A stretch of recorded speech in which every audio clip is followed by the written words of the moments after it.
So as of right now, the United States is not short on problems.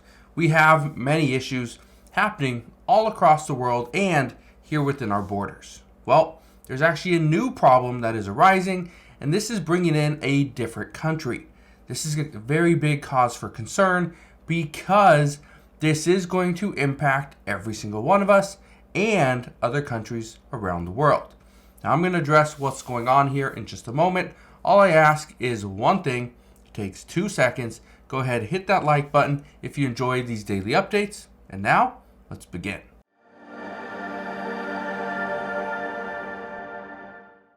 So here's what's happening right now. The United States is backing Israel. Israel is attacking Hamas. But in their pursuit of attacking and ending Hamas, it is taking the lives of thousands and thousands of civilians in Gaza. This is why we're seeing all these pro-Palestinian protests all around the world, because Palestinians continue to lose their lives as a result of this attack from Israel on Hamas. Well, Israel has a plan. Their plan, as of right now, is they are going to flood the different tunnels. They're going to flood the tunnels of Hamas. And this is a tactic that has been used before, and it did have much success. But some are saying that flooding the tunnels of Hamas might be the wrong move because there's still over 150 hostages that are being held by Hamas in Gaza. We haven't found them yet. We haven't got them yet. So that's a problem. But this is only one part of the problem. This is not a new issue. This is the same issue we've been facing over the past 2 months. Here's the new issue. This article says America must plan for Israel's likely 2024 war with Hezbollah. I will read a little bit of this article in just a moment, but I want to just explain a few things. Hezbollah is an Iranian-backed group. Okay? So Iran is funding Hezbollah. Iran also funds Hamas. Hezbollah has been attacking Israel. Okay? And we're seeing all these attacks mostly in Lebanon. But again, I want to read this article because, again, this is very important. We are expecting this war between Israel and Hamas. This is going to widen. This is going to pull in many different outsiders. This is going to pull in Iran. Okay? This is going to pull in, Hezbollah is going to continue to attack. The Houthis continue to attack in the Red Sea. Okay? Hamas is continuing to fight in Gaza. And all this is doing is pulling other people in. For instance, the United States. And this is where some are saying we should be concerned. Says the U.S. is ramping up pressure on Israel to end the Israel-Hamas war, but is our country ready for the next phase? Here's the problem with that. This is just the question they're asking. Are we ready for the next phase of this war? Well, I've told you this before.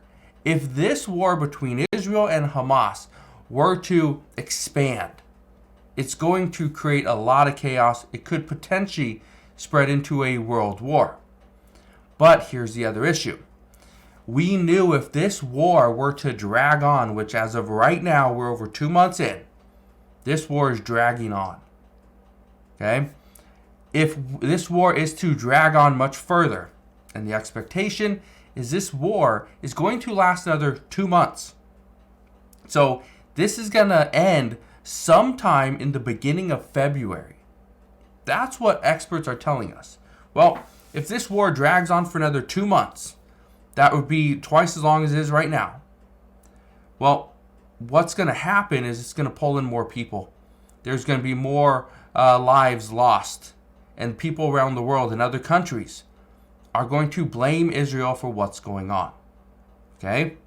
This is one of the reasons why Hezbollah is likely to attack Israel. Okay? Especially leading into a war for 2024. Now, down here, It says the war in the south is just one phase of the battle of annihilation. Jihad against Israel, orchestrated by Tehran. It says President Biden may have been able to restrain Israel from a preemptive strike on Hezbollah in exchange for latitude in its operations in Gaza, but the time for dealing with Hezbollah will be at hand in early 2024. It is in our interest to prepare and strategize with Israel before that war erupts. Here's a problem. Right now, Israel would love to see additional funding from the United States. But the United States is set, or many lawmakers are set, on sending funding to Ukraine first because we cannot have Russia win the war over Ukraine. Okay? This is something we just can't have. And this is why President Biden, he continues to reaffirm support for Ukraine. But he issues a warning to Israel. One of those warnings is to their president, Benjamin Netanyahu, who he says he does not agree with. He does not agree with a single thing Benjamin Netanyahu is doing or saying. But he does support Israel. So, he's saying he supports Israel, doesn't agree with what they're doing, but at the same time, the funding for Israel is pretty much set right there with Ukraine. And President Biden says he 100% backs Ukraine, but at the same time, where's the funding? Right?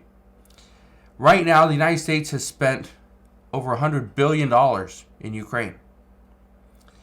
NATO has said that they fully support Ukraine as well.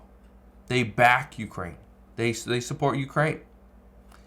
But when you look at the funding that the United States has set out, and I think it's like $170 billion or something like that. So we've sent about $170 billion to Ukraine, and other NATO countries, when you total it all up, I think they've spent about 20 or 30 billion. It's very low, very small amount. But yet we are supposed to be equals in this fight. So some are asking, why are we sending so much money? Don't know. We really have no idea.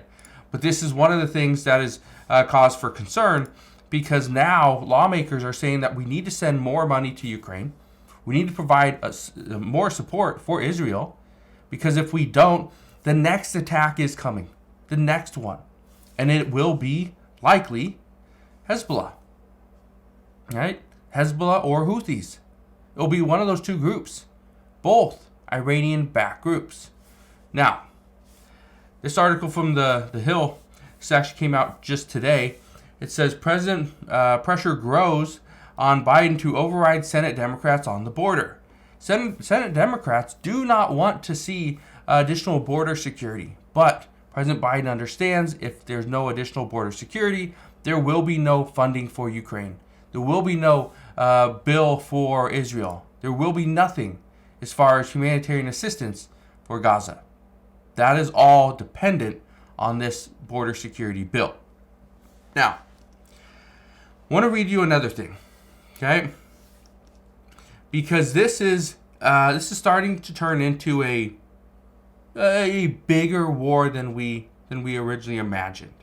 Okay? It says Israel's national security advisor said that the threat of a Lebanese terror group capable of an October 7th style massacre of civilians cannot be tolerated. Israel has been making clear to the Americans that we are not interested in a war in the north, but we will have no alternative but to impose a new reality if Hezbollah remains a threat. Okay? Israel doesn't want a war to the north, but they would if there's no alternative. It says Hassan Nasrallah, Hezbollah's Secretary General, has never wavered from his desire to wipe out Israel. The only solution is to destroy it without allowing it to surrender. The elimination of Israel is not only a Palestinian interest, it is the interest of the entire Muslim world. Right there, okay, just that alone. The only solution is to destroy Israel, is what he is saying, and not allowing it to surrender. That's Hezbollah's Secretary General. The reason why this is all very concerning is because, well, for one, you don't want a entire nation just gone, right? But the reason why this is extremely concerning is because Iran is backing these groups. Iran has money. Iran has some money. They're backing these groups. And when Iranian-backed groups are already attacking U.S. troops and military bases in Syria, in Iraq,